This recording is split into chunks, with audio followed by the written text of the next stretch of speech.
டே இது என்னடா பழம் சிவப்பா இருக்குது அப்படின்னு சொல்லிட்டு தானே பாக்குறீங்க.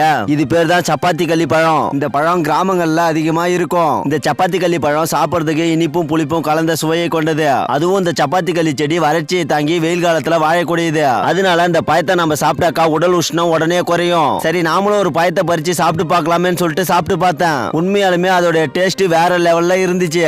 அதுக்கப்புறம் என்னுடைய தங்கச்சியும் ஒரு பயத்தை பறிச்சு நான் சாப்பிட போறேன் ப்ரோ அப்படின்னு சொல்லிட்டு சொல்லிச்சு. சாப்பிடுமா, உங்களை மாதிரி பெண்கள்லாம் அந்த பயத்தை சாப்பிட்டாக்கா கர்ப்பப்பையில வரக்கூடிய கட்டி எதுவுமே வராது.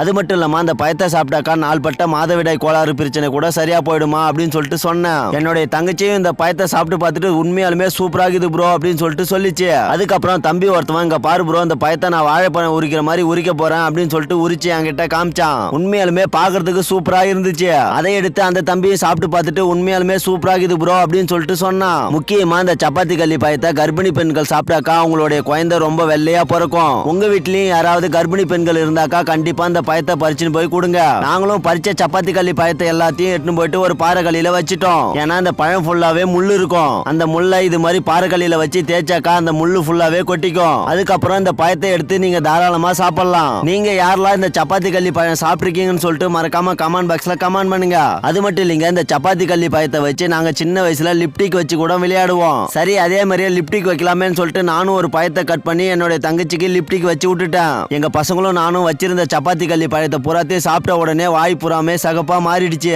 இது மாதிரி 1 மணி நேரமா நாங்க எல்லாம் என்ஜாய் பண்ணி ஜாலியா விளையாடணும். சரி வாங்கடா டைம் ஆயிடுச்சு வீட்டுக்கு போலாம் அப்படின்னு சொல்லிட்டு நானும் எங்க பசங்களை கூட்டின்னு கிளம்பிட்டேங்க வீட்டுக்கு.